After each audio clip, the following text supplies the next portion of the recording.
사랑하는 성도님들, 바울의 고백을 들어보면 고린도 교회는 자기의 의지로 세운 교회가 아니라 하나님의 뜻 가운데 세워진 교회라는 것을 알 수 있습니다. 하나님께서는 고린도 교회에 많은 은혜를 주셨습니다. 그것을 어떻게 알 수 있습니까? 주님이 교회를 누구를 통해서 세워가시는가를 보면 알 수 있습니다. 하나님을 아는 자, 예수를 만난 자, 예수를 바라본 자, 주님과 동행하는 자를 사도로 세워주시고 성령 충만함으로 살게 하셔서 하나님이 주인이 되셔서 그의 인생을 책임지시고 이끌어 가신다는 것입니다. 성령 충만한 바울은 하나님의 말씀을 전하는데 그동안에 자기가 배운 것으로 하지 않고 자신의 주관적인 생각으로 말하지 않는다는 것이죠. 율법 학자 아니었습니까? 율법으로는 따라올 자가 없는 자 아니었습니까? 그럼에도 불구하고 그는 자신의 주관적인 생각으로 복음을 전하지 않는다는 것입니다. 사람의 지혜의 말로 하지 아니하고 사람들이 보기에 미련한 것, 그것으로 전했는데 그것이 바로 십자가였다라는 것입니다. 왜 사람의 말로 전하지 않았던 것입니까? 복음은 사람의 말로써 되어지는 것이 아니라 복음은 오직 주의 은혜가 필요하기 때문에 그렇다는 것이죠. 예수만이 십자가를 알게 하는 그 통로라는 것입니다. 기독교인을 핍박한 바울이 바로 자신이 증인이었습니다.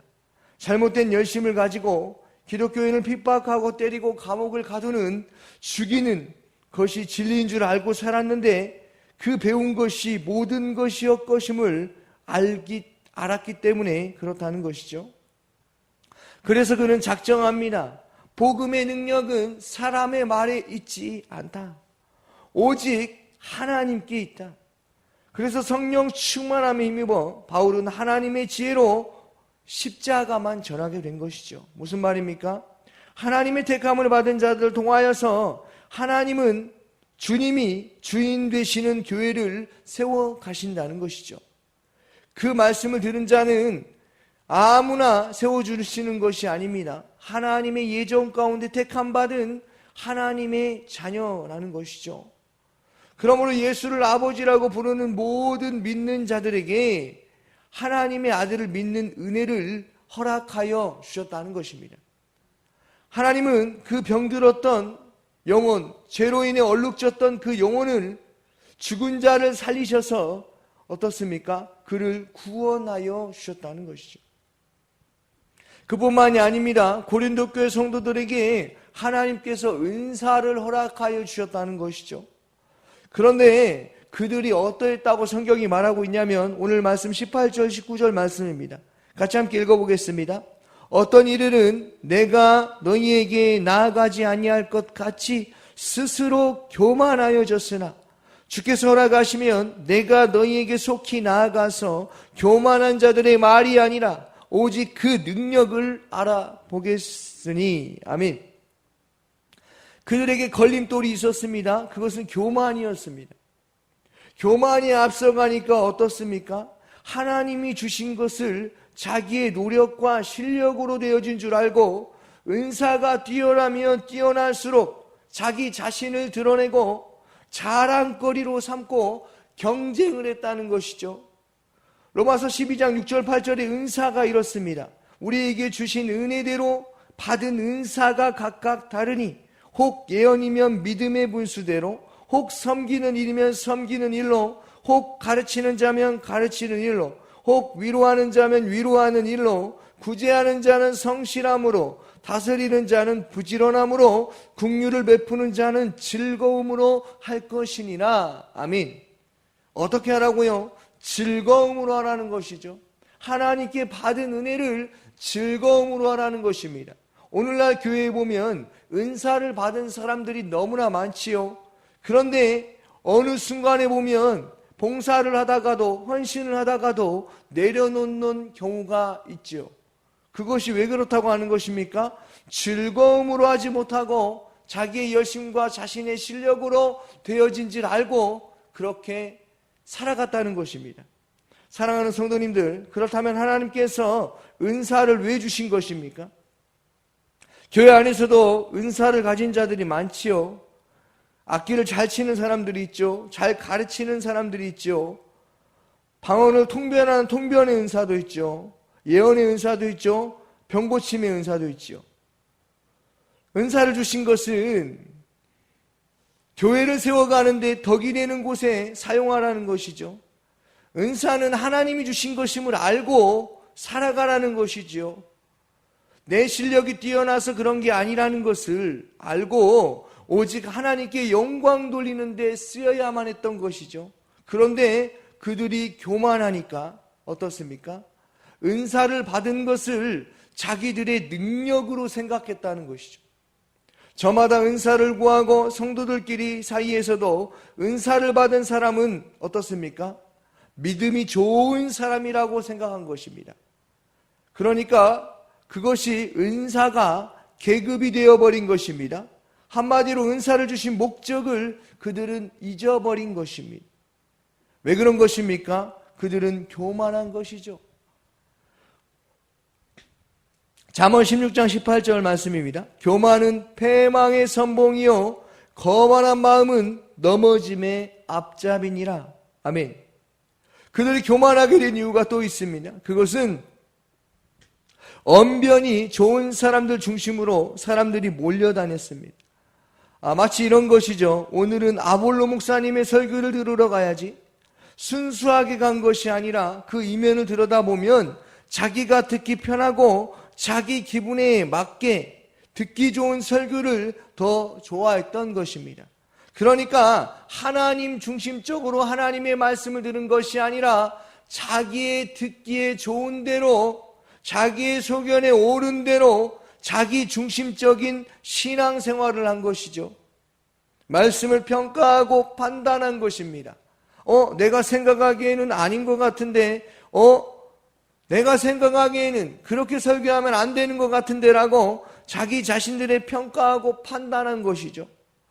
이 당시에는 수사학이 발달했습니다. 사람들이 언변 좋은 사람들 중심으로 누가 더 많은 청중을 끌어모으느냐, 그것이 그들의 경쟁이고 그들의 자랑이었습니다. 요즘식으로 말하면 유치한 표현 같지만 이런 것이죠.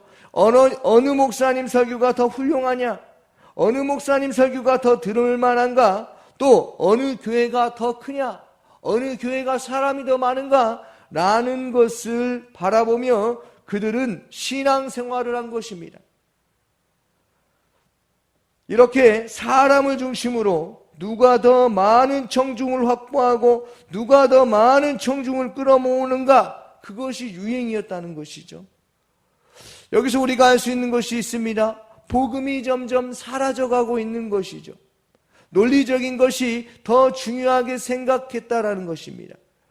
아볼로는 어떤 말로 사람을 설득하고자 했던 것이 아닙니다. 그는 논리적이기는 했으나 복음을 전한 것 뿐이었습니다. 하지만 하나님의 말씀을 들었던 그들은 자기들의 해석으로, 자기들의 방식으로 이해를 했던 것입니다. 그러니 어떻습니까? 삶이 따라오질 않는 것이죠. 말씀을 들어도 그 말씀이 내 마음에 들어야만 순종하고 내 마음에 들지 않으면 그냥 자기 마음대로 살아가는 것이죠. 그러나 이들은 교만하여서 그런 것조차도 없이 구원받은 하나님의 자녀라는 그 사실조차도 잊어버리고 부끄러운 삶을 살았다는 것입니다. 문제는 그렇게 살아도 그것이 잘된 것으로 생각하고 그렇게 살아가는 것이죠. 비교하며 판단하며 살아갔다는 것입니다. 이 당시 사람들의 의식은 두 가지였습니다. 첫째는 이것은 헬라식 개념인데 어느 사람의 설교에 더 수사력이 좋은가, 더 화려하고 내 귀에 듣기에 좋은 설교를 하는가에 대한 싸움이었습니다. 두 번째로 누가 헬라식 논쟁 방식으로 생각할 줄 아는가, 이런 것들로 인해서 복음이 논리적인 것이 되었던 것입니다. 잘못된 것이 들어온 것이죠. 그래서 정작 중요한 예수 그리스도가 아닌 논리적인 설교, 더 화려한 것들을 찾아다녔다는 것이죠. 그들의 눈과 귀를 막아버렸고 그 논리적인 것들이 매력을 끌게 되었다는 것입니다. 하지만 바울은 어떻습니까? 바울은요, 인기가 많지 않습니다. 그가 그럽니다. 말이 중요한 것이 아니라 복음의 능력이 더 중요하다라고 말하는 것입니다. 1장 17절 말씀을 함께 찾아서 읽어보도록 하겠습니다. 1장 17절입니다. 그리스도께서 나를 보내심은 세례를 베풀게 하려 하심이 아니요 오직 복음을 전하게 하려 하심이로되 말의 지혜로 하지 아니함은 그리스도의 십자가가 헛되지 않게 하려 함이라. 아멘. 그리스도께서 나를 보내심은 세례를 베풀려 하심이 아니요 오직 복음을 전하게 하려 하심이로다. 말의 지혜로 하지 아니한다 라는 것입니다. 여기서 말하는 말의 지혜는 수사학을 말하는 것이죠. 나는 그렇게 하지 않겠다 라는 것입니다. 바울은요, 글은 너무나 좋은데 말이 어눌했습니다. 그래서 심지어 바울의 말하는 소리를 듣고 그가 진짜 사도냐? 라고 의심까지 했던 것입니다. 그들의 기준은 수사학적으로 누가 말을 모양새 있게 하느냐, 그것이 그들에게는 큰 능력이었습니다. 그래서 바울은 말합니다. 세상의 지혜가 여러분의 삶을 변화시킬 수가 없습니다. 사랑하는 성도님들, 사도 바울이 말하는 지혜, 그것이 무엇입니까? 그것은 첫 번째로 하나님의 지혜인데, 첫째는 예수 그리스도가 인간의 몸을 입고 이 땅에 오신 성육시가 하신 사건, 바로 그 사건이 하나님의 지혜였다라고 말하는 것입니다. 그리고 두 번째는 그 당시에 사람들에게 가장 거리끼는 것, 그들의 입에도 잘 담기 어려운 거북스러웠던 십자가였다는 것입니다. 십자가는 당시 사람들에게 대화 중에서 대화할 때도 가장 걸림돌이 되는 거리끼는 것이었습니다. 왜요? 그것은 저주스러운 것이었고, 그것은 수치스러운 것이었고, 그것은 절대로 지고 싶지 않은 것이었기 때문에 그렇다는 것이죠. 그런데 바울이 말합니다. 하나님의 아들 예수가 십자가에 달리신 그 사건, 바로 이것이 하나님의 지혜였다라고 말하는 것입니다. 사랑하는 성도님들, 하나님께서 왜 이 방법을 선택해야만 한 것입니까? 이것이 바로 하나님의 지혜였기 때문에 그렇다는 것이죠. 사람의 방법으로 하지 아니하고 논리적인 걸로 하지 아니하고 오직 하나님께서 죽은 자를 살리시고 구원받은 자로 살게 하시기 위하여서 예수를 십자가에 죽이시고 못 박히시고 부활하게 하신 이 사건을 통하여서 우리가 예수 믿고 살아갈 수 있게 하신 것입니다. 사랑하는 성도님들, 예수 믿으면 구원 얻습니까? 안 얻습니까? 구원받지요? 그 믿음은 그럼 누구 것입니까? 내가 믿은 것입니까? 그런데 사실 이것은 내가 믿은 것이 아니라 하나님이 죽은 우리를, 죄로 얼룩져서 죽을 수밖에 없는 우리를 살려놓고 성령께서 내가 죄인임을 깨닫게 하시며 회개케 하시며 예수가 우리의 주인이심을 깨닫게 하신 사건이라는 것이죠. 에베소서 2장 8절과 9절입니다. 너희는 그 은혜에 의하여 믿음으로 말미암아 구원을 받았으니 이것은 너희에게 난 것이 아니요 하나님의 선물이라. 행위에서 난 것이 아니니 이는 누구든지 자랑하지 못하게 하려 함이니라. 아멘. 그런데 고린도 교회 성도들의 가장 큰 문제가 무엇입니까? 은사가 능력으로 생각한 것이죠. 논리적인 설교가 능력으로 생각했던 것입니다. 그러니 어떻습니까? 자신이 구원받은 사실을 잊어버리고 살아갔다는 것입니다. 사랑하는 성도님들, 교만은 패망의 선봉이요 넘어짐의 앞잡이입니다. 교만한 자는 늘 비교하고 늘 판단하고 자기 말이 옳다라고 하는 사람이 바로 교만한 자리에 앉은 자입니다. 그러나 우리는 어떻게 살아가야 하겠습니까?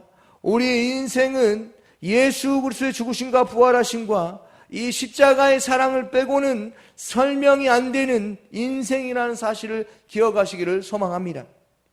그러므로 십자가에서 시작되는 것임을 기억하고 오늘 하루를 살아갈 때 성령의 능력으로 사람의 말이 있지 아니하고 하나님의 능력, 성령 충만함으로 사시기를 주님의 이름으로 축원합니다. 아멘. 오늘 새벽에 주신 말씀을 묵상하면서 함께 기도하기를 원합니다. 성도님들의 가정과 직장을 위해서 청년부 한 사람 한 사람을 위해서 기도하여 주시고 모교 합심교회를 위해서 기도하여 주시고 국가와 이 나라와 이 민족을 위해서 대통령과 또 해외 선교, 광신대학교를 위해서 함께 기도하며 나아가도록 하겠습니다. 기도하겠습니다.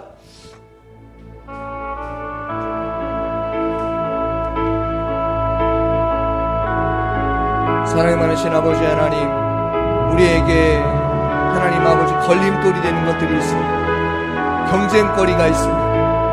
하나님이 말씀하십니다. 교만한 자리에 앉지 아니하고 오만한 자리에 앉지 말라고 말씀하십니다. 섬기는 자가 되라고 말씀하십니다. 하나님 아버지, 하나님이 주신 것들을 하나님께 영광 돌리는 데 사용되어지게 하여 주시옵소서. 교만한 자리에 앉지 아니할 수 있도록 판단하거나 평가하는 자리에 앉는 자리가 아니라 하나님의 말씀으로 하여금 살아가는 우리가 될 수 있도록 주님 인도하여 주시옵소서. 복음이 우리를 살게 합니다. 복음이 능력이 있습니다. 사람의 말은 한계가 있습니다. 아버지 하나님, 예수 그리스도로 살아가는 것이 우리에게 기쁨이며 감사임을 알게 하시고 자기 중심적인 삶을 살아가는 것이 아니라 하나님 중심적인 삶을 살아갈 수 있도록 성령께서 함께하여 주시옵소서.